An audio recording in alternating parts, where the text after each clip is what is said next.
ओम गुरु जी। गुरु जी mic शायद mute है आपका। आवाज नहीं आ रही गुरु जी आपकी।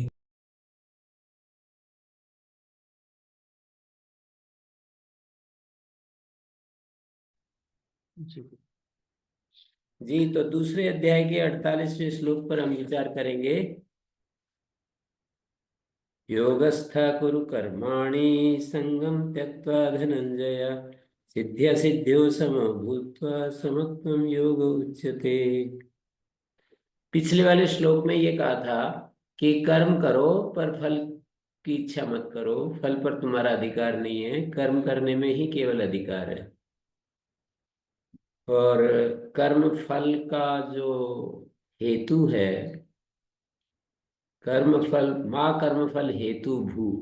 कर्म फल जो जन्म होता है उसके हेतु तुम मत बनो।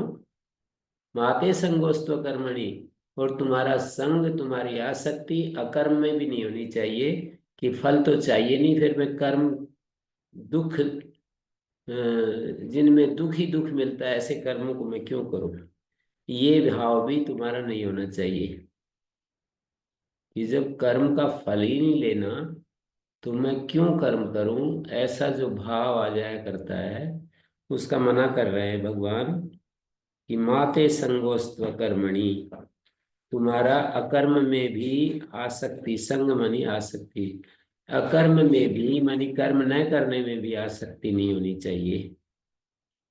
क्यों नहीं होनी चाहिए ये उत्तर यहाँ नहीं दिया है, पर विचार करने से उसका उत्तर मिल जाता है कि हम जो शक्तियां उपलब्ध अपने पास देख रहे हैं, जैसे वाणी की शक्ति, दिमाग की शक्ति, शरीर की शक्ति, और परिस्थितियों में जो हमें साधन मिलते हैं, साधनों की शक्ति, वो हमारा बनाया हुआ तो है नहीं।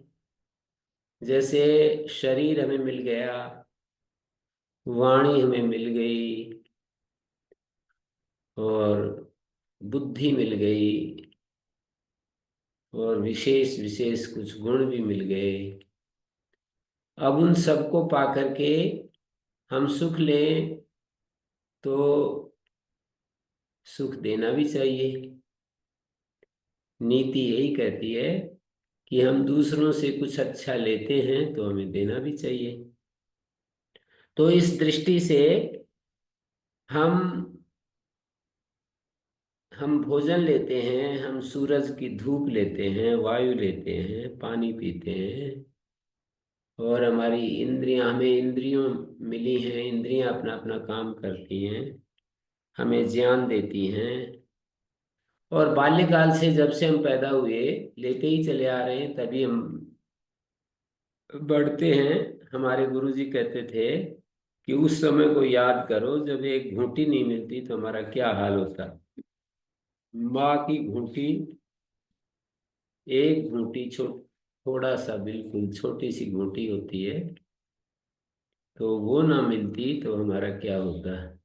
तो इस प्रकार से कितना कुछ हमने लिया है, तो जब लिया है तो हमें हमारा कर्तव्य बनता है कि जो प्राप्त वस्तुएं, प्राप्त साधन, बुद्धि, सामर्थ्य जो भी पाया है, वो जिनको आवश्यकता है या जो चाहते हैं हमारी सामर्थ्य का उपयोग लेना, तो उन तक वो सामर्थ्य पहुंचनी चाहिए।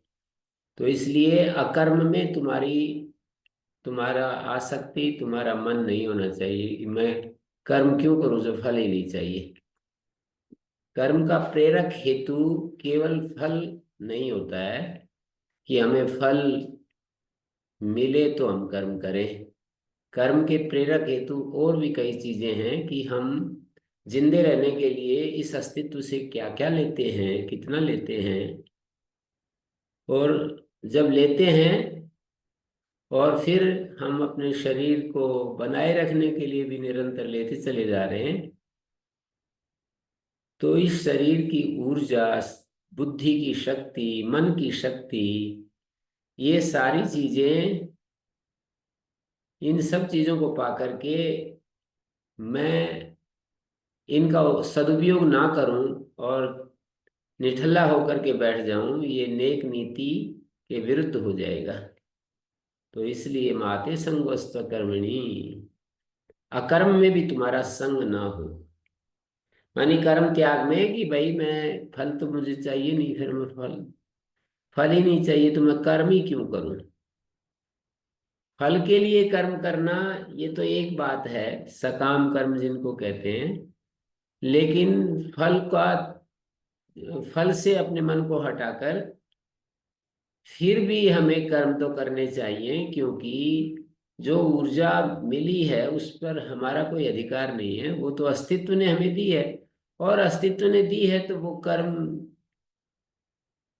उस ऊर्जा के द्वारा यदि कर्म होते हैं तो हमें कितना संतोष, कितनी तृप्ति, कितना अच्छा महसूस होता है, ये तो अनुभव करके देखा जा सकता है कि जब जब हम किसी दूसरे के लिए कुछ अच्छा करते हैं तो उच्च दृष्टि में कोई कहे कि भाई दूसरा तो कोई है ही नहीं, तो भी हमें ये जो शरीर है, मन बुद्धि इंद्रियां हैं, इनके इनकी ये जो यहाँ जो ऊर्जा विकिरण होती है, ऊर्जा फैलती है चारों तरफ, उस ऊर्जा का अस्तित्व को लाभ मिलना चाहिए। ये लॉजिक है। तो कह रहे हैं योगस्था कुरु कर्माणि संगम त्यक्त्वा धनंजय। कर्म फल प्रयुक्त होकर के कर्म नहीं करने चाहिए, तो कैसे करने चाहिए, इस बात का उत्तर इस श्लोक में दे रहे हैं।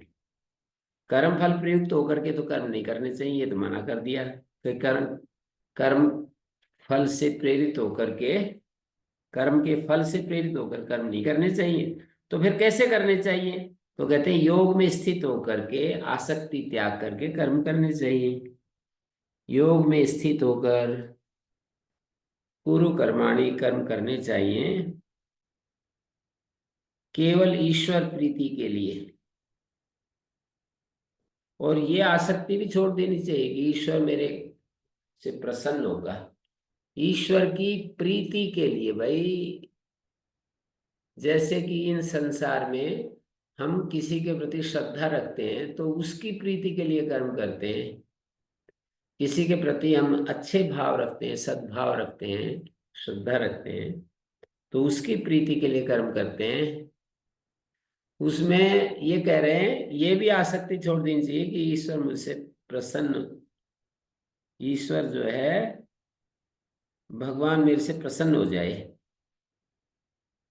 अच्छे कर्म, अच्छे रास्ते पर चलेंगे तो अच्छा ही होगा। ये तो एक विधान है, ये तो एक नियम है।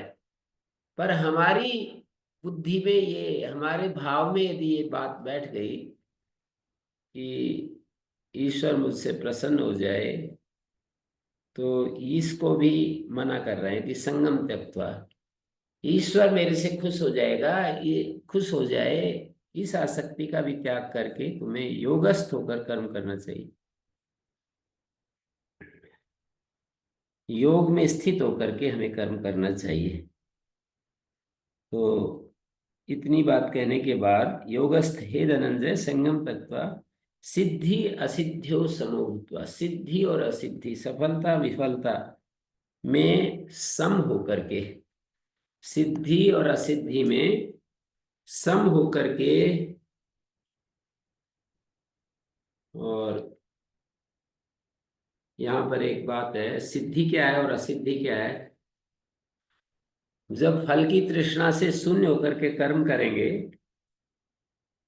तो कर्मणि सत्व शुद्धि जा ज्ञान प्राप्ति लक्षणा सिद्धि, कर्म में अंतःकरण की शुद्धि से जो ज्ञान प्राप्ति लक्षण सिद्धि है, और तद विपर्य तद विपर्यजा सिद्धि, और उससे विपरीत सत्व शुद्धि पूरी ना हो पाए तो फिर ज्ञान प्राप्ति भी ना हो तो असिद्धि हो गई।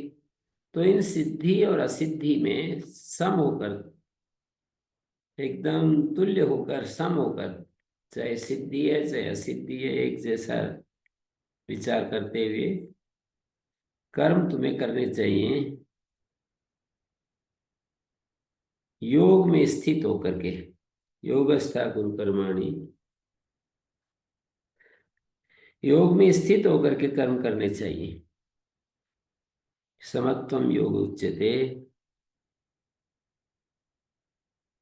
समता ही योग है। तो योग को उद्देश्य करके कर्म करने चाहिए। और वो योग क्या है, योग में स्थित होकर के तो कह दिया कि भाई योग में स्थित होकर कर्म करने चाहिए, पर है क्या चीज योग? तो बोले समता ही योग है। तराजू का जो डंडा है, जैसे दो पलड़े होते हैं, बीच में डंडा होता है, उसको समता कहते हैं। ना इधर हो ना उधर हो, एकदम। तो मन जो है हमारा ऐसा स्थिर रहे, अचल रहे, इतना स्वस्थ रहे कि तराजू के डंडे को हम अपने सामने उदाहरण के रूप में रख सकते हैं। तो इसके लिए कहा समत्वम योग उच्यते, समता योग है। योग में स्थित होकर कर्म करना चाहिए, समता में रहते हुए कर्म करने चाहिए। समता ही योग है। तो ऐसा करेंगे तो इसका व्याकरण जो पढ़ने वाले विद्यार्थी हैं उनके लिए मैं क्रम जो चल रहा है, योगस्था कुरु कर्माणि, हे धनंजय संगम तत्वा। त्यक्त्वा क्रिया है त्याग कर, कत्वा प्रत्यय, और उसका कर्म संगम है, आसक्ति का त्याग करके। योगस्थेन त्वया कर्माणि क्रियंताम, कुरु जो है क्रियंताम में बदल जाएगा, और कर्माणि यहाँ पर द्वितीय बहुवचन है, फिर प्रथमा बहुवचन हो जाएगा। योगस्थेन त्वया कर्माणि क्रियंताम संगम तत्वा, सिद्धि असिद्ध्यो समो भूत्वा। हे धनंजय, सिद्धि असिद्ध्यो समो भूत्वा, समेन भूत्वा त्वया योगस्थेन कर्माणि क्रियंताम, संगम त्यक्त्वा सिद्धि असिद्ध्यो समेन भूत्वा त्वया, सम होकर के तुम्हें ये करना है। समत्वम योग उच्यते, शास्त्रज्ञ, शास्त्रकारा, शास्त्र के जानने वाले जो विद्वान लोग हैं वो समता को योग बताते हैं।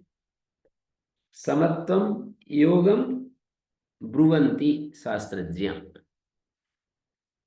समत्वम योग उच्यते शास्त्रज्ञ, ये कर्मवाच्य का वाक्य है। शास्त्रज्ञ समत्वम योगम आहु, ऐसे बोलेंगे। दूरेन ह्यवरम कर्म बुद्धि योगा धनंजय, बुद्धौ शरणम अन्विच्छ कृपण फल हेतव। 49वें श्लोक में ये कहना चाह रहे हैं कि सकाम कर्म तो बहुत पीछे रह जाता है समत्व बुद्धि योग की तुलना में। समता जो योग बतलाया, समत्व बुद्धि युक्तम ईश्वर आराधनार्थम, ईश्वर की पूजा के लिए कर्म करने की बात कही गई।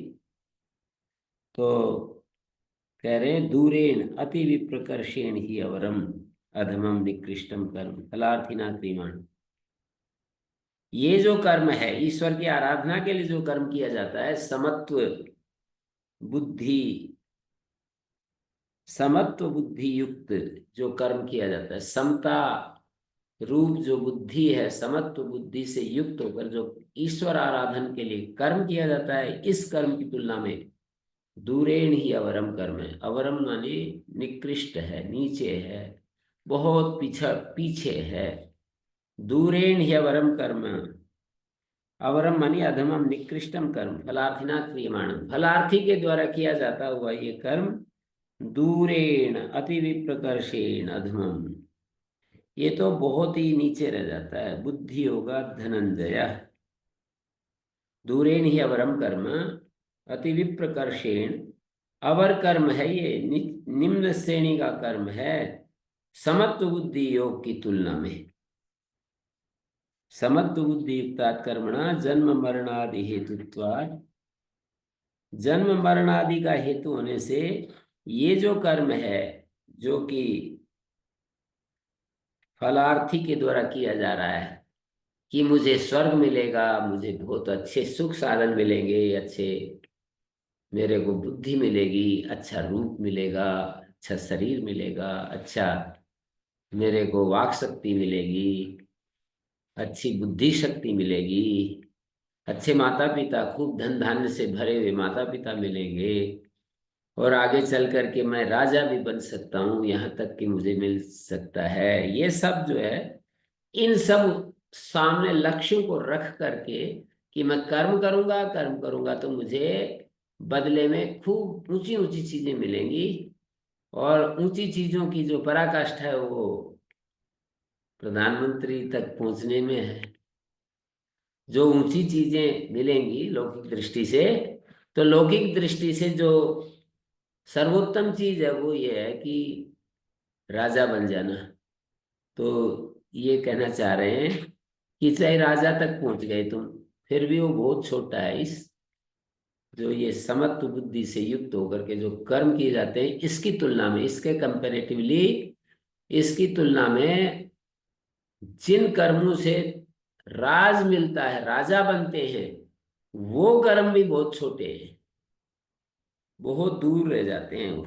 दूरेन ह्यवरम कर्म बुद्धि होगा धनंजय। दो तरह के कर्म है सामने, एक तो निष्काम होकर के ईश्वर आराधन के लिए समत्व बुद्धि युक्त होकर के कर्म किए जाएं, एक स्थिति।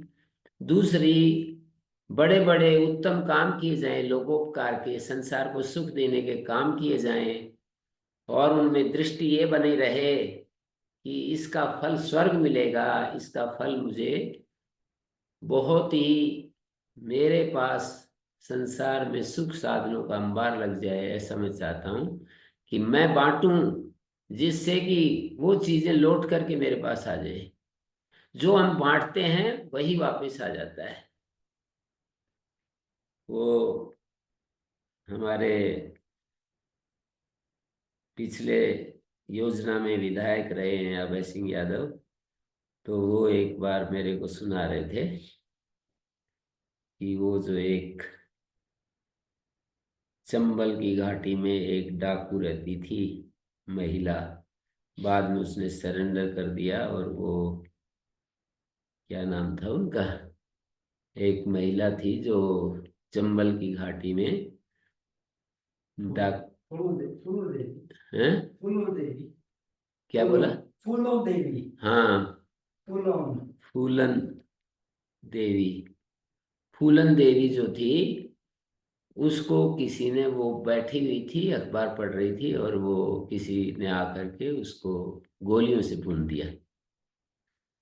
तो वो इस घटना की व्याख्या कर रहे कि मेरे को जब पता लगा तो मेरे मन में एक ही बात आई कि उन्होंने भी कईयों पर गोली चलाई थी, तो एक गोली वापस लौट करके, या एक गोली, दो गोली, पांच गोली, वो जो बहुत सारी गोलियां चलाई थी उनमें से वो गोली लौट करके वापस आकर के लग गई।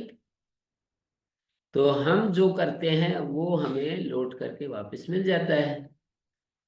तो ये कहना चाह रहे हैं कि ये समत्व बुद्धि योग, और जो हम करते हैं जिससे कि अच्छा करते हैं तो हमें अच्छा मिल जाए, ऐसा भावना भी रहती है साथ में।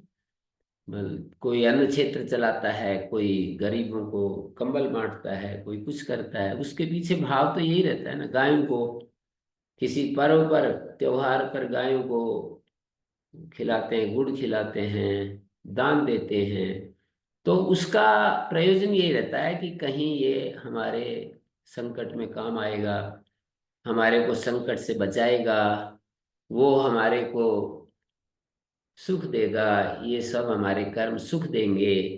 तो कह रहे हैं कि कामना से प्रेरित होकर के जो कर्म किए जाते हैं वो बहुत छोटे रह जाते हैं इसकी तुलना में। जो समत्व बुद्धि युक्त होकर के कर्म किए जाते हैं और कामना से प्रेरित होकर जो कर्म किए जाते हैं, इन तुलना में वो बहुत छोटे हो पड़ ओम जाते गुरुजी। हैं। हाँ जी। गुरुजी, तो जैसे जो दिव्य पुरुष और जो महान पुरुष हैं, क्रांतिकारी हैं, तो इनके जीवन में फिर इतना संघर्ष, इतनी पीड़ा, ये तो सबका भला ही चाहते हैं।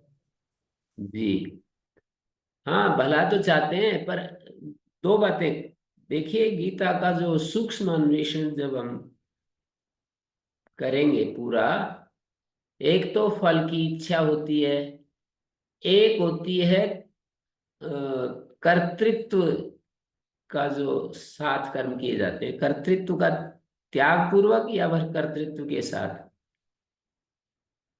तो बिना ज्ञान के कर्तृत्व तो हटता नहीं है, देह के साथ तादात्म्य होता है, और मैं उन कर्मों का करता हूं, और मेरे ये कर्म जो है सबको सुख देंगे, और बदले में फिर उनको भी सुख मिलेगा। जब वे सुख देंगे संसार के भले के लिए, जैसे आप कह रहे हैं कि वो बहुत सारा कष्ट सहते हैं और दुनिया के लिए कितना अच्छा करते हैं, तो कष्ट सह करके ही दुनिया के लिए अच्छा होता है ना, और वो बदले में क्या होता है, हमारे लिए भी अच्छा होता है। लेकिन यहाँ यूं कह रहे हैं कि वो चीजें ज्ञान तक तो हमें नहीं ले जाती, बस वस्तुओं का आदान प्रदान होता रहता है। हमने खूब सारा अच्छा किया, तो वो अच्छे बीज बन गए, अच्छे बीज बन करके अच्छे फल के रूप में हमारे को वापस प्राप्त हो जाते हैं। फल के रूप में हमें वापस प्राप्त हो जाते हैं वो जो बीज हैं, हमारे लिए सुखदायक हो जाते हैं। और ये मान रहे हैं कि हम ऐसे ज्ञान को प्राप्त हो जाएं कि बस जीते जी मुक्त हो जाएं, हमारे पर कोई प्रभाव ना हो किसी प्रकार का भी, संसार में हम रहें, कमल के फूल की तरह रहें। जैसे कमल के फूल पर पानी कीचड़ नहीं लगता है, ऐसे ही हम रहें, चाहते ये है। तो ये तभी होगा जब समत्व बुद्धि से युक्त होकर के कर्म किए जाएंगे। दो तरह से कर्म किए जाते हैं ना, फलार्थी होकर के, फलार्थी का एरिया ठीक है, बहुत बढ़ जाता है कि भाई मैं सबका सुख चाहता हूँ, और मैं भारत को स्वतंत्र करना चाहता हूँ, और मैं भारत को नंबर 1 बनाना चाहता हूँ, इस तरह के जो संकल्प हैं, तो वे संकल्प हमारे को बहुत ही ज्यादा सुख देने वाले होते हैं वापिस लौट करके।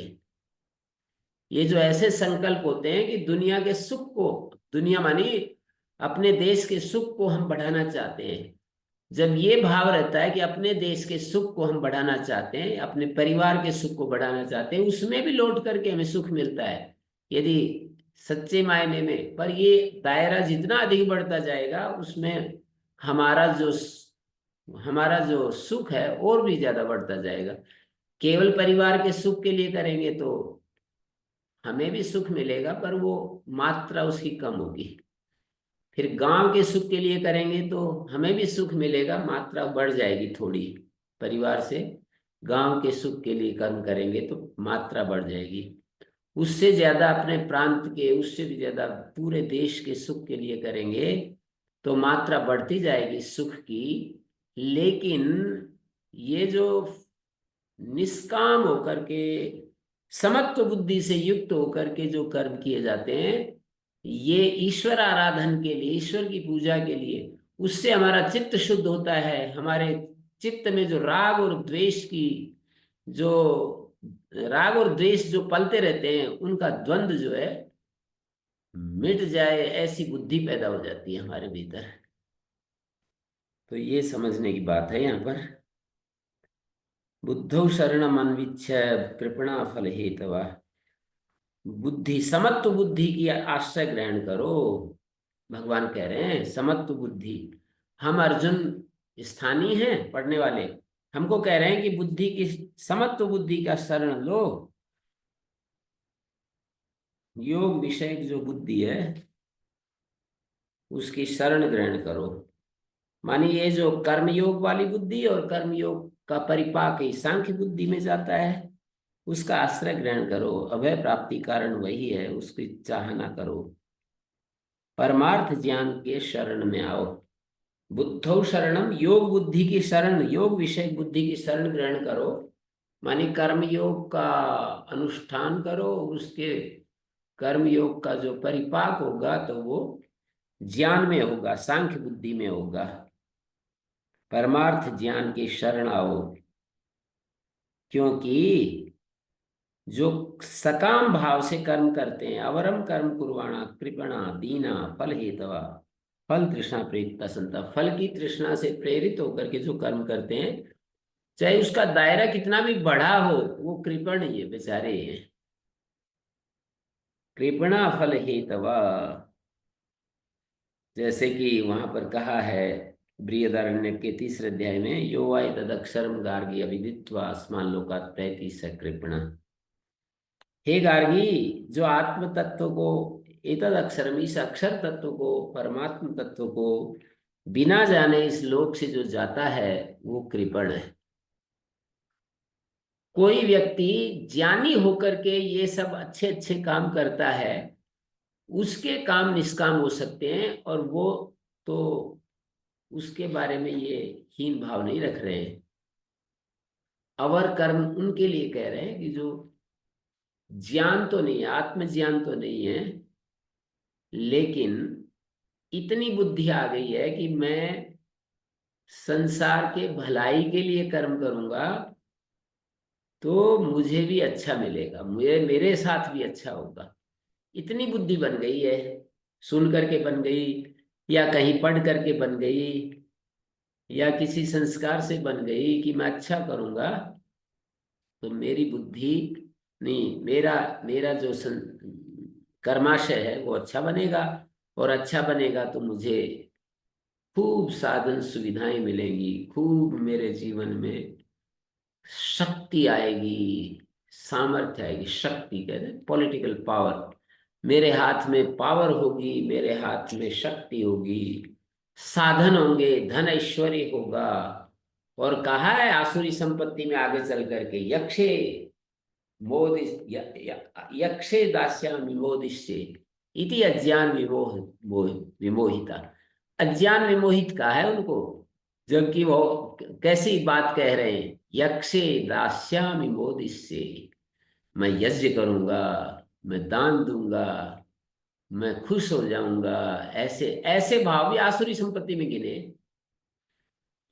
ये है तत्व की बात, तंत्र की बात, कि यज्ञ करने को भी आसुरी संपत्ति में कह दिया है, क्योंकि उससे वो समाज में अपना वो वर्चस्व स्थापित करना चाहते हैं कि बड़ा भाई भाई ये तो याचिक है। तो यक्षे दास्यामि मोदिष्ये, दान देंगे, इसको भी आसुरी संपत्ति में। 2 तरह की 16वें अध्याय में दैवी संपत्ति आसुरी संपत्ति 2 विभाग करके आसुरी संपत्ति का वर्णन करते हुए ये पंक्ति लिखी है, यक्षे दास्यामि मोदिष्ये इति अज्ञान विमोहिता। अज्ञान से मोहित होकर के ऐसे ऐसे मन में भाव लाते हैं कि मैं यज्ञ करूंगा, इसको तो ठीक ठिकाने लगा दिया है, इसको भी लगा दूंगा, ऐसे ऐसे बहुत सारे वहां पर ये भाव आए हैं कि इसको तो मैंने वो कर दिया है, लाइन पर लगा दिया है, और ये जो बच गए इनको भी लगाऊंगा, और बहुत सारे ऐसे ऐसे भाव उसके मन में आया करते हैं। तो दूरेण अवरम कर्म बुद्धि योगा धनंजय, हे धनंजय, बुद्धि योगा दूरेण अवरम कर्म अस्ति, दूरेण ही अवरेण कर्मणा भूयते, बुद्धौ शरण अन्विच्छ बुद्धौ शरणम अन्विष्यताम कृपणई फल हेतु भी भूयते। फल हेतवा, यहाँ पर फल हेतवा जो शब्द है, फल है हेतु जिनका, ऐसे लोग कृपण होते हैं। फल हेतु भी कृपणैर भूयते, फल है हेतु जिनका, प्रेरक जिनका, फल से प्रेरित होकर के जो कर्म करते हैं वो कृपण होते हैं, वो बेचारे होते हैं, दीन होते हैं, चाहे वो कितना भी काउंटिंग कितनी भी बड़ी हो जाए। समत्व बुद्धि युक्त होकर के स्वधर्म का अनुष्ठान करते हुए जो फल प्राप्त होता है उसकी बात कह रहे हैं आगे। समत्व बुद्धि से युक्त होकर स्वधर्म का अनुष्ठान करते हुए जो फल प्राप्त होता है उसको बता रहे हैं। बुद्धि युक्तो जहाति है उभे सुकृत दुष्कृते, तस्मात् योगा युज्यस्व योगा कर्म सुफलम। कौशलम। समत्व बुद्धि, यहाँ बुद्धि बुद्धि शब्द बार बार आ रहा है, बुद्धि का अर्थ है समत्व बुद्धि। बुद्धि युक्तो जहाती है, यहाँ पर जो बुद्धि युक्त है वो छोड़ देता है सुकृत और दुष्कृत दोनों को, पाप और पुण्य दोनों को छोड़ देता है। पाप पुण्य धर्म अधर्म इससे मुक्त हो जाता है। समत्व बुद्धि से जो युक्त होता है वो पुण्य और पाप दोनों को छोड़ देता है, क्योंकि उसका काम कुछ अलग है। सत्व शुद्धि करता हुआ ज्ञान प्राप्ति की तरफ बढ़ता है, वो अपने अंतःकरण को शुद्ध करता हुआ ज्ञान प्राप्ति की ओर आगे बढ़ता है। इसलिए समत्व बुद्धि योग के लिए तुम चेष्टा करो। युजस्व माने योगा युजस्व, योग का अर्थ है यहाँ पर समत्व बुद्धि योग के लिए। समत्व बुद्धि योग के लिए चेष्टा करो। योग कर्म सुकौशलम, योग क्या है? कर्मों में कुशलता। स्वधर्माख्येषु कर्मसु वर्तमानस्य, अपने जो स्वधर्माख्य जो कर्म है उनमें वर्तमान हुए व्यक्ति की जो सिद्धि असिद्धि में समत्व बुद्धि है, ईश्वरार्पित चित्त करके, ईश्वर के लिए चित्त को अर्पण करके, वो कौशल, कुशल का भाव कौशल होता है, तद्धि कौशलम। बंधन स्वभावानापि कर्माणि समत्व बुद्धिया स्वभावात् निवर्तन्ते। बंधन स्वभाव भी कर्म, किसी ने प्रश्न किया था कि कर्म जो होते हैं बंधन स्वभाव वाले होते हैं, इसका क्या मतलब? इसका मतलब यह है कि कर्म हमको, एक कर्म से ही हमें जन्म मिलता है ना, बंधन स्वभाव इसलिए कहते हैं।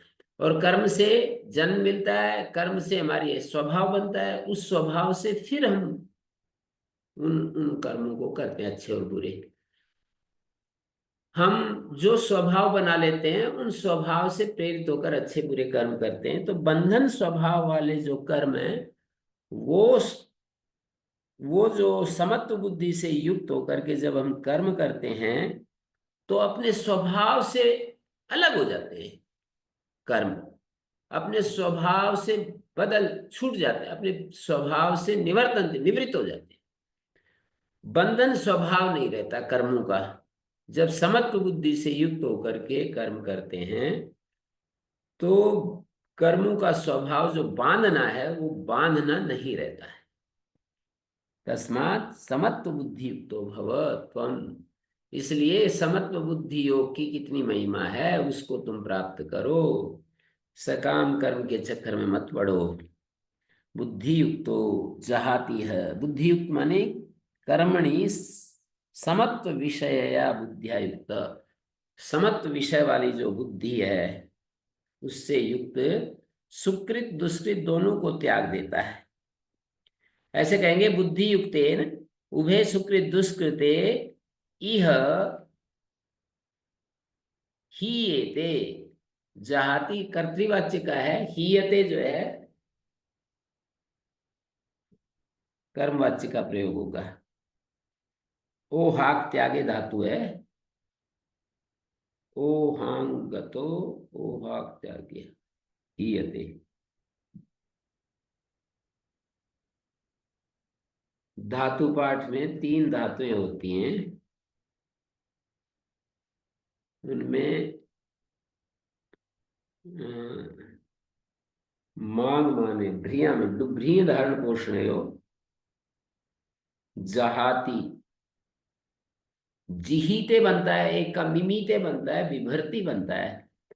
भ्रियामी भ्रियादि 3 धातुओं को अभ्यास में इकारादेश होता है। कर्तृवाच्य में जब रूप बनाते हैं श्लू के पर रहते विभर्ती जहाती जिहीते और मिमीते, और जहाती इन 3 से अलग है। घुमा स्था गपा जाति साम हली, वहां जहाती पड़ा है। हलादि कित परे हो तो दीर्घ ई हो जाता, तो हीयते।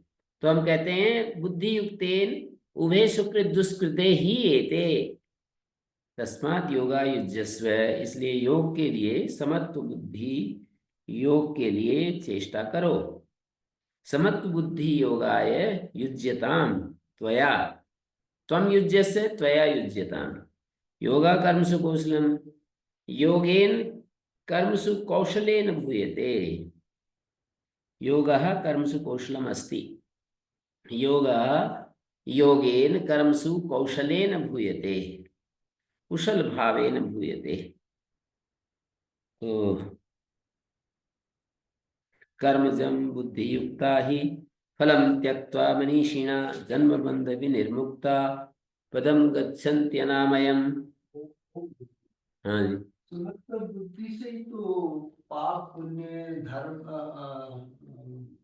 किससे? धर्म अधर्म मतलब बुद्धि से, समबुद्धि से ही तो हम पाप पुण्य और धर्म अधर्म को देखते हैं ना। आप कह रहे समर्थ बुद्धि वाला तो पाप पुण्य धर्म अधर्म को छोड़ दे, उनसे तो आगे निकल जाता है। उनसे आगे निकल जाता है। हम्म। थोड़ा सा विरोधाभासी सा लगता है। नहीं, समत्व बुद्धि से नहीं देखते हैं। पाप पुण्य को तो बुद्धि मात्र से देखते हैं कि ये मेरे को शास्त्रकार ने बताया ये पुण्य होता है, शास्त्रकारों ने इसको पाप बताया है। पाप का फल दुख होता है, पुण्य का फल सुख होता है। शास्त्रकार ऐसे ऐसे कर्मों को पाप कहते हैं, ऐसे ऐसे कर्मों को फल कहते हैं। महापुरुष आचार्य लोग ऐसा बताते हैं। ये समत्व बुद्धि थोड़ी है, ये तो बुद्धि है। जो समझने का सामर्थ्य हमारे पास है उससे हम समझते हैं। फिर ये सब पढ़ करके सुन करके मैं ये सब कर्म क्यों करूं, इससे धर्म होगा, पुण्य होगा, उसका धर्म का फल सुख होगा, लौट करके मेरे को सुख मिलेगा। तो ये सब विचार से जो कर्म किए जाते हैं वो सारे के सारे सकाम कर्म की श्रेणी में आते हैं। धर्म के स्वरूप को समझना, अधर्म के स्वरूप को समझना कहाँ से? शास्त्र और आचार्यों से। दो हैं समझाने वाले, या तो शास्त्र या आचार्य। तो शास्त्र और आचार्य से धर्म अधर्म का स्वरूप समझना और उस समझे हुए स्वरूप से को सामने रख करके फिर अपने कर्मों को दिशा देना कि मैं ये कर्म करूंगा जिससे कि मुझे पुण्य प्राप्त होगा, धर्म प्राप्त होगा और अंततः उससे मेरे को वापस लौट करके स्वर्ग मिलेगा, सुख विशेष मिलेगा। महर्षि दयानंद की भाषा में सुख विशेष इसी धरती पर पुनः मुझे जन्म के रूप में मिलेगा। दूसरे लोग स्वर्ग एक अलग लोक की कल्पना करते हैं और वहां पर जो भी है सुख विशेष तो दोनों में है। चाहे इस धरती से अलग कोई स्वर्ग है तो वहां पर भी सुख विशेष मिलता है जिसमें दुख नहीं होता है और कोई किसी प्रकार का पश्चाताप नहीं होता है। या न दुखेन सन भिन्नम, जो दुख से मिला हुआ नहीं होता है, बाद में भी दुख नहीं होता है। अपनी इच्छा संकल्प मात्र से उसकी पूर्ति हो जाती है। हमारी इच्छा हुई और वो पूरा हो जाता है। तो इस तरह के सुख को स्वर्ग सुख कहते हैं, चाहे इस लोक में है चाहे किसी दूसरे लोक में भी है। तो उसमें उस डिबेट में नहीं जाएंगे। हम ये कहेंगे कि सुख विशेष को लक्ष्य करके जो कर्म किए जाते हैं वे सारे सकाम की श्रेणी में आते हैं। और जो चित्त शुद्धि की को लक्ष्य करके ईश्वर आराधन के लिए जो कर्म किए जाते हैं, ईश्वर प्रीति के लिए जो कर्म किए जाते हैं, उनका फल जो है वो चित्त को शोधन करना है। और चित्त शुद्धि के माध्यम से ज्ञान निष्ठा की प्राप्ति। क्रम विशेष है एक कि हम समत्व बुद्धि से युक्त होकर के कर्म करेंगे, योग बुद्धि से युक्त करेंगे तो उससे हमारा अंतःकरण शुद्ध होगा। अंतःकरण शुद्ध होगा तो हमारा अनात्म से हट करके आत्म स्वरूप हमारे परिचय में आ जाएगा। आत्म अनात्म विवेक जिसको कहते हैं वो हमारे को प्राप्त हो जाएगा, आत्म अनात्म विवेक। तो ये इसका तात्पर्य है। बोलते तो है ही नहीं, ठीक है, हमारी आशा नहीं होती फल की, हैं? तो फल की कोई आशा नहीं है कर्म करते हुए, फल का त्याग करो। नहीं, उसमें ऐसा है, भूलता तो नहीं है कुछ, तो परमात्मा का विधान तो ऐसा है ही, वो तो देगा ही देगा। देगा ना, पर भाव में ऐसा है ना। पहले ही हम एक तो ये ईश्वर आराधन के लिए मैं कर्म कर रहा हूं, एक तो लक्ष्य में ये होता है एक मैं कर्म इसलिए कर रहा हूं, ये पुण्य संचय के लिए कर रहा हूं। पुण्य संचय के लिए कर्म किए जाते हैं या ईश्वर आराधन के लिए कर्म किए जाते हैं? महर्षि दयानंद भी इस कॉन्सेप्ट को बिल्कुल मानते हैं, ऐसे कैसे। वो भी ये कहते हैं कि निष्काम ईश्वर प्राप्ति को लक्ष्य करके जो कर्म किए जाते हैं वो निष्काम श्रेणी में आते हैं, और बाकी जितने भी कर्म हैं वो तो धर्म की श्रेणी में आएंगे, माने पुण्य संचय की श्रेणी में आएंगे। पुण्य संचय का परिणाम सुख विशेष की प्राप्ति। तो ये गीता में भगवान ने जो सामने हमारे बात रखी है, वो इस बात को वो रखना चाहते हैं कि हम कर्मों को फलार्थी होकर के, फल तृष्णा से प्रेरित होकर के कर्म ना करें, ईश्वर आराधन के लिए हम कर्म करें। ईश्वर आराधन के लिए कर्म करेंगे तो चित्त का शोधन होगा, चित्त का शोधन होगा तो उसमें ज्ञान आ जाएगा। ज्ञान माने आत्म चिन्मय हो जाएंगे हम। अभी तो जड़ के साथ इतने मिले हुए हैं कि शब्द शब्द है, ये चिन्मय होना और सच्चिदानंद स्वरूप होना, ये शब्द शब्द है। फिर हमारा वास्तविक असली जो चिन्मय शब्द का जो तात्पर्य है वो घटित हो जाएगा। कर्मजम बुद्धि युक्ता ही फलम त्यक्त्वा मनीषिणा। कर्म से उत्पन्न जो बुद्धि युक्त होते हैं, समत्व बुद्धि से युक्त होते हैं, कर्म से उत्पन्न फल को त्याग करके, कर्मजम फलम त्यक्त्वा, कर्म से उत्पन्न जो फल है उसका त्याग करके। क्या है वो कर्म से उत्पन्न फल? इष्टानिष्ट देह की प्राप्ति। मन चाहा शरीर मिल जाए या ना मिले, हमारे कर्म का सहयोग ऐसा ना हो तो, कर्म का हमारा सहयोग ना हो तो इष्ट देह की प्राप्ति नहीं होगी। रोगी देह मिल जाएगा, कमजोर देह मिल जाएगा, कुरूप देह मिल जाएगा, और इधर इष्ट देह की प्राप्ति, अनिष्ट देह की प्राप्ति। अनिष्ट देह तो हम नहीं चाहते पर प्राप्ति हो जाती है। पैसे उतने ही है, हमारे बाजार में गए तो वैसी चीज मिलेगी व्यवस्था के अनुसार। तो कर्मजम बुद्धि युक्ता ही, बुद्धि युक्त समत्व बुद्धि से जो युक्त होते हैं वे कर्म से उत्पन्न जो इष्ट अनिष्ट देह प्राप्ति रूप फल है उसको छोड़कर बुद्धि युक्ता मनीषिणा, मन के ऊपर शासन करने वाले जो ये बुद्धि युक्त हैं मनीषी लोग, ज्ञानी लोग, जन्म बंध विनिर्मुक्ता, जन्म के बंधन से छूटे हुए। जन्मैव बंध है, जन्म बंध, जन्म ही बंधन है, उससे विनिर्मुक्त हुए हुए पदम गच्छन्ति अनामयम, विष्णु का जो मोक्षाख्य पद है, अनामय पद, सर्वोपद्रव रहित, सारे उपद्रवों से रहित जो मोक्ष पद है, विष्णु पद है, उसको प्राप्त कर लेते हैं। तो इसको ऐसे बोलेंगे, मनीषी भी बुद्धि युक्त ही कर्मजम फलम त्यक्त्वा जन्म बंध विनिर्मुक्त ही अनामय पदम जी। गम्यते, अनामय पदम गम्यते। अनामय सर्वोपद्रव रहितम पदम स्थानम ओम गम्यते। गुरुजी। जी गुरुजी, ये जो इसमें जन्म बंधन ऐसा कह रखा है कि जन्म रूप बंधन से मुक्त होकर निर्विकार परम पद को प्राप्त हो जाते हैं, जी तो गुरुजी मैं इसको समझना चाहता हूँ, क्योंकि मुझे तो अपने जन्म से कोई दिक्कत नहीं है और ना ही ये बंधन स्वरूप मेरे को लगता। तो फिर ऐसे जन्म रूप बंधन से मुक्त होने के लिए अच्छा, ऐसा क्यों करते हैं? जन्म यदि ऐसी स्थिति है तो मुक्त हो गया। फिर यदि आप कहते हो ऐसा, जैसा आपने वाक्य बोला, और मुझे तो ये जन्म कहीं बंधन का स्वरूप लग नहीं रहा है, यदि ऐसी स्थिति है तो ये जो श्लोक में कहा है उसको प्राप्त हो गया, उस स्थिति को प्राप्त कर ली है। क्योंकि जन्म बंधन इस तरह से है कि जैसे ही हम जन्म लेते हैं तो चारों तरफ हमारी इच्छाएं सक्रिय हो उठती हैं, और हमारे सुख में कहीं बाधा पड़ती है तो भय आने लगता है। और आज ही यूं कहते हैं, आज ही कोई यूं कह दे कि भाई तुम स्टेशन आ गया है, उतरो।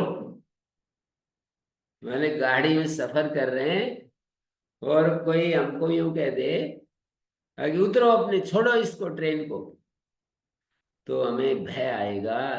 तो ये बंधन के ही लक्षण है, अलग अलग रूपों में।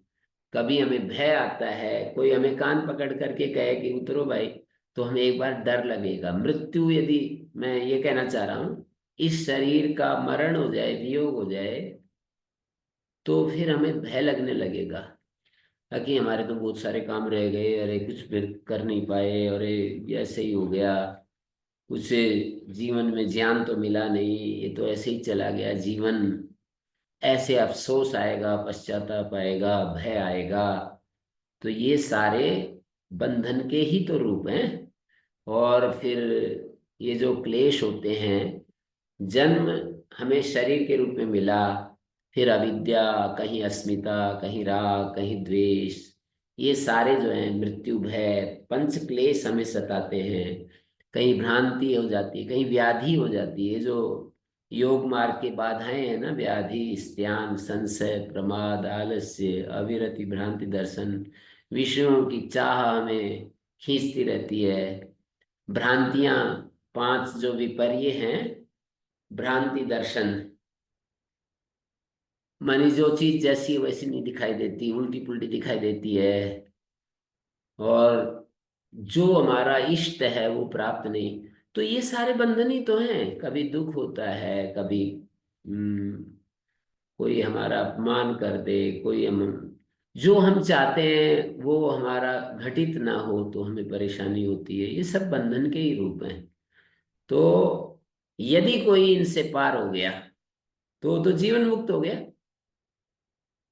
तो जीवन मुक्त हो गया तो वो तो हमारा अभीष्ट ही है कि जीते हुए संसार का कोई भी प्रभाव मेरे मन पर ना पड़े, और बिल्कुल मैं शांत स्थिति में बना रहूं।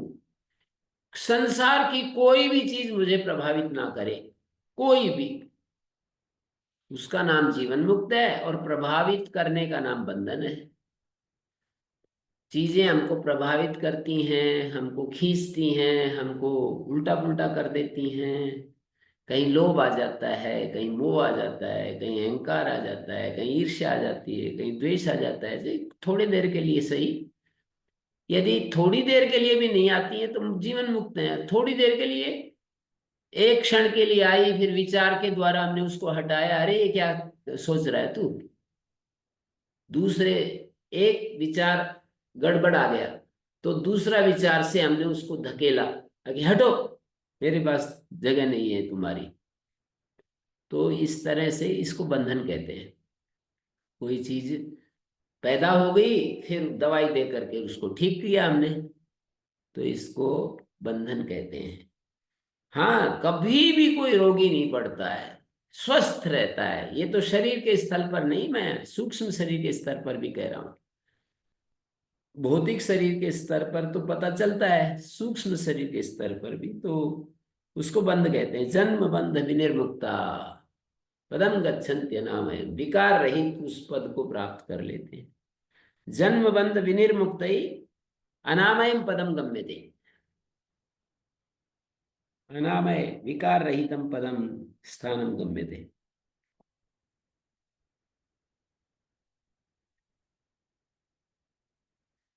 तो आगे कहते हैं,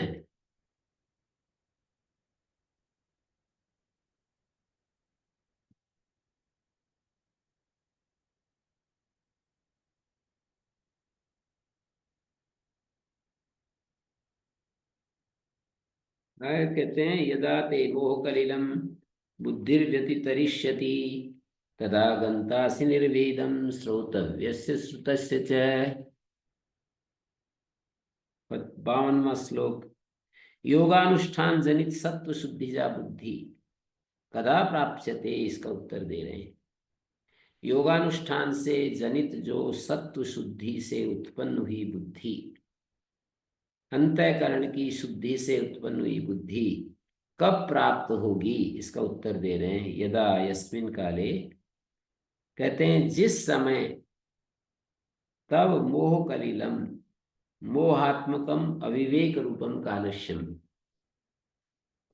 जिस समय तुम्हारी, यदा यस्मिन काले, यदा का अर्थ है जिस समय, ते माने तब, मोह कलिलम, मोह रूपी कालुष्य को, मोह रूपी मोहात्मक जो अविवेक रूप कालुष्य है,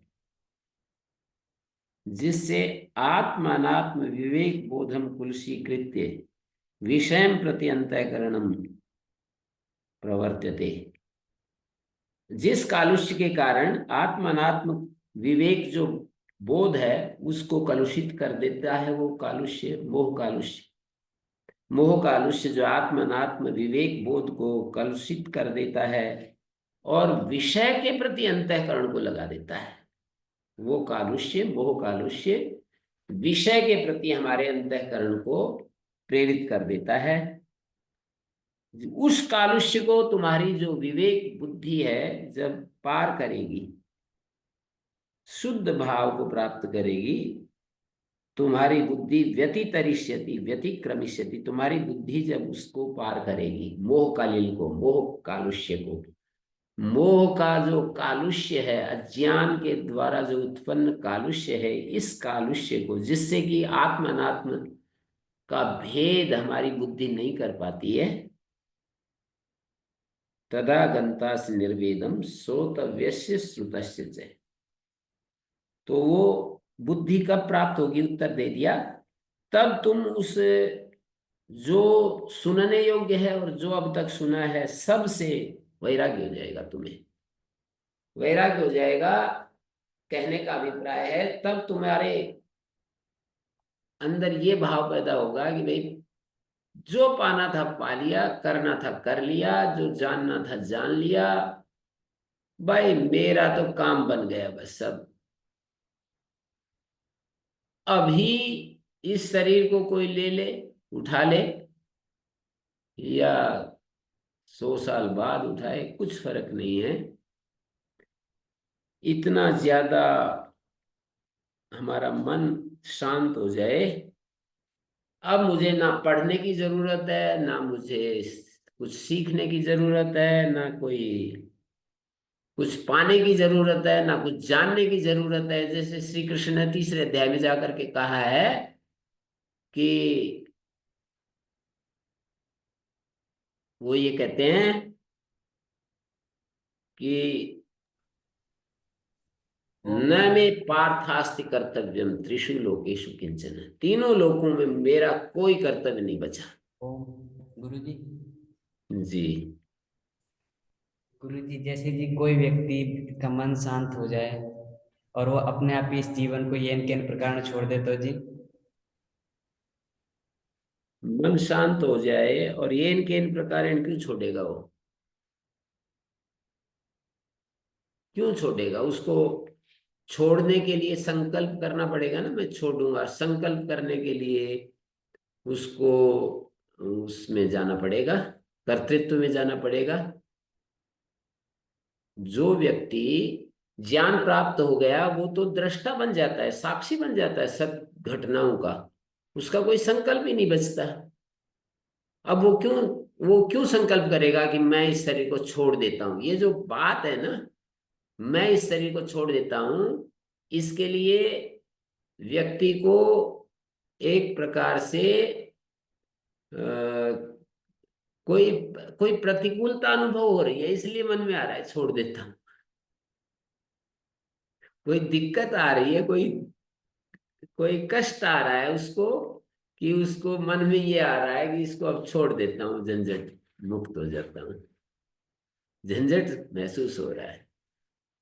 तो ये इनके इन प्रकारेण, वो यदि ऐसा सोचेगा तो कहा जाएगा कि अभी झंझट से मुक्त नहीं हो रहा है, इसलिए छोड़। जो झंझट से मुक्त हो गया, जीना भी नहीं चाहेगा, छोड़ना भी नहीं चाहेगा, जीने की भी कोई इच्छा नहीं है और छोड़ने की भी इच्छा नहीं है जब तक ये चलेगा। ऐसे कहा है ना, योगी लोग इस शरीर को कायेन मनसा वाचा, ऐसा कुछ है, काय से मन से योगी लोग कर्म करते हैं। और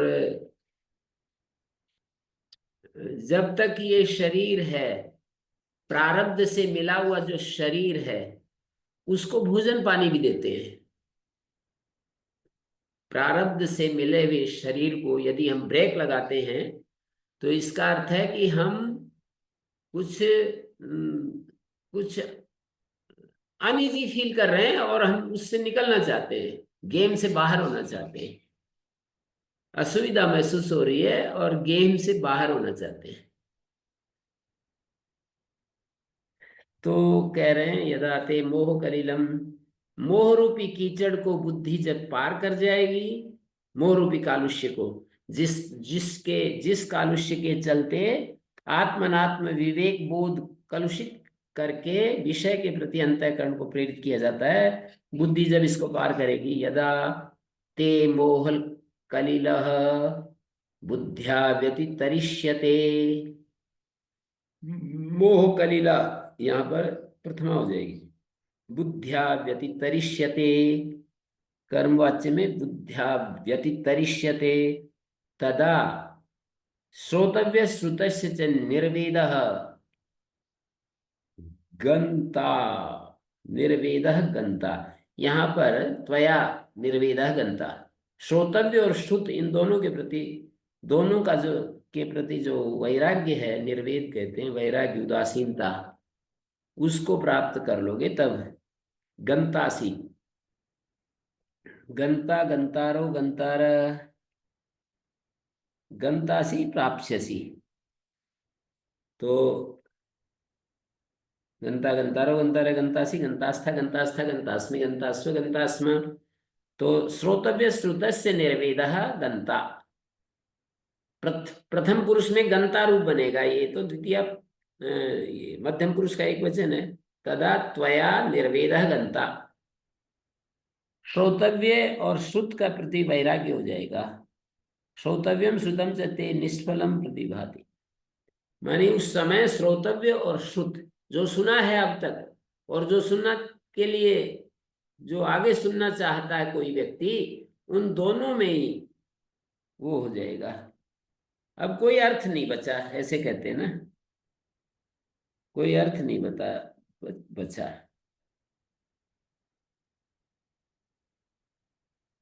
श्रुतम श्रोतव्यम च आत्मनो अन्यत सर्वम, धर्मशास्त्र आदि जो है ना, वो श्रोतव्य है।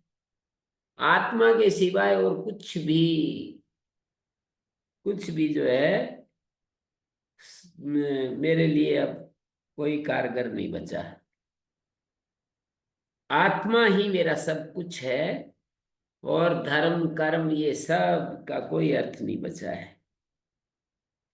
वो जो कहते हैं ना, आत्मा वारे द्रष्टव्य श्रोतव्य मंतव्य, आसुप्ते रामृते कालम नयेद वेदांत चिंतया।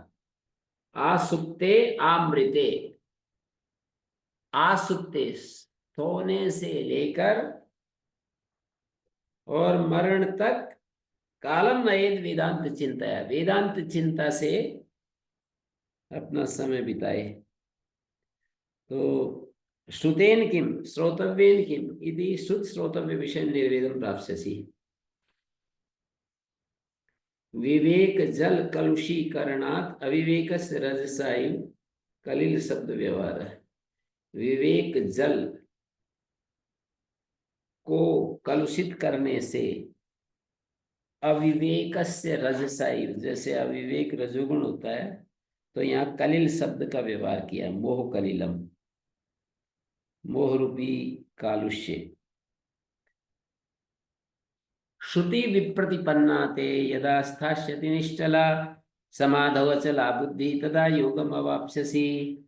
मोह कलिल का पार करके लब्ध आत्म विवेकज प्रज्ञा प्राप्त कर लिए, आत्म विवेक से उत्पन्न प्रज्ञा जिसने कब कर्म योगजम फलम परमार्थ योगम अवाप्स्यसि। कर्म योगज जो फल है वो परमार्थ योग को कब प्राप्त करेगा, उसको सुना रहे हैं। मोह कलिल का अतिक्रमण हो गया और आत्म विवेकज प्रज्ञा प्राप्त हो गई। कर्मयोग से उत्पन्न जो फल है परमार्थ योग, कर्म योग से उत्पन्न होने वाला फल परमार्थ योग है, वो कब प्राप्त होगा। तो कहते हैं श्रुति विप्रतिपन्ना तेदा स्थाश्चर्य निश्चला। श्रुति अनेक साध्य साधन संबंध प्रकाशन जो श्रुतियां हैं उनके सुनने से प्रवृत्ति निवृत्ति लक्षणी, माने कुछ प्रवृत्ति का उपदेश देती हैं, कुछ निवृत्ति का उपदेश देती हैं।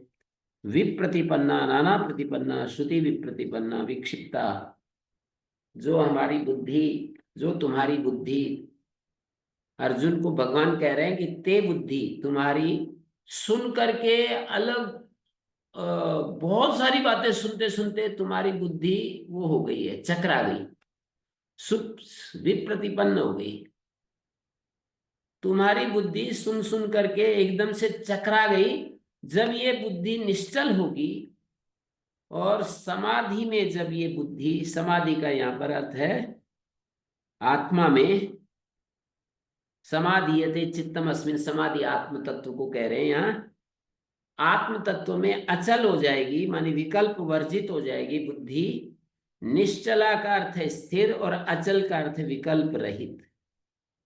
निश्चल हो जाएगी और विक्षेप रूप चलन वर्जित हो जाएगी और अचला हो जाएगी, मानी विकल्प वर्जित हो जाएगी, तो तुम्हारी बुद्धि योग को प्राप्त करेगी, जिस योग की तुम चाह कर रहे हो। तो स्तुति विप्रतिपन्ना, सुन करके विप्रतिपन्न, अनेक साध्य साधन संबंध प्रकाशन, जो अनेक साध्य और साधन संबंध को बताने वाली जो स्तुतियां हैं, प्रवृत्ति निवृत्ति लक्षण वाली जो स्तुतियां हैं, कुछ प्रवृत्ति का संदेश देती हैं, कुछ निवृत्ति का संदेश देती हैं। और तुम सुनते सुनते कि भाई मैं प्रवृत्ति में चलूं, निवृत्ति में चलूं, क्या करूं, कैसे करूं, ये सब जो है तुम्हारी बुद्धि, तुम्हारा माइंड जो है वो हो गया है, चकरा गया है।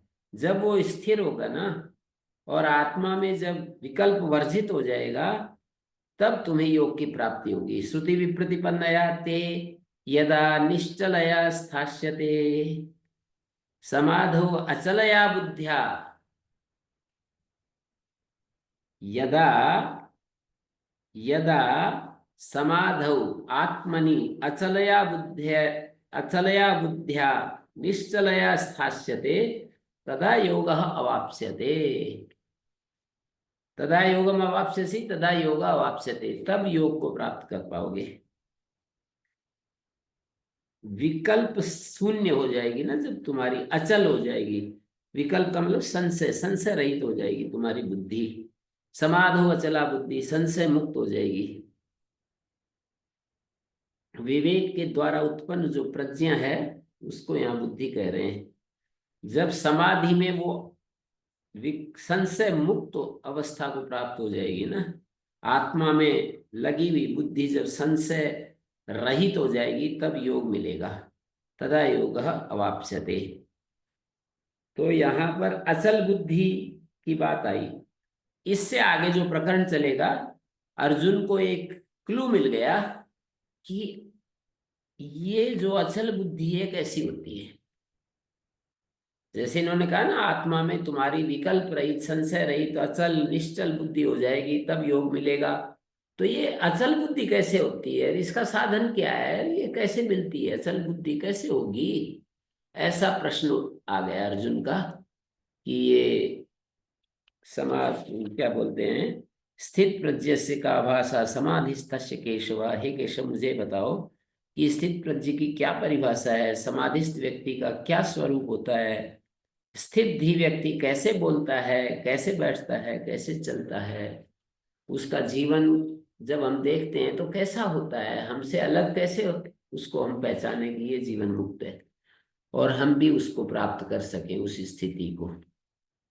तो ये प्रश्न यहाँ पर अर्जुन कर दिया और भगवान ने इस अध्याय के अंत तक इसी प्रश्न का उत्तर दिया है।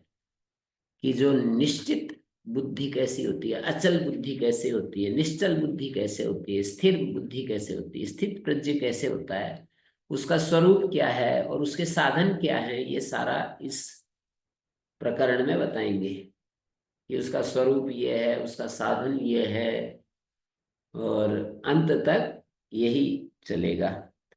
ये गांधी जी ने अपनी प्रार्थना में ये श्लोक, जो यहाँ से आगे जो श्लोक आएंगे कल पढ़ाएंगे, तो उनको उन्होंने अपनी प्रार्थना में रखे हुए थे। रोजाना ये श्लोक बोलते हैं, जैसे कहीं कहीं आरती करते हैं, कहीं पर कुछ मंत्र पाठ करते हैं, तो उन्होंने गीता के इन श्लोकों को रखा हुआ था। ओम शांति शांति शांति।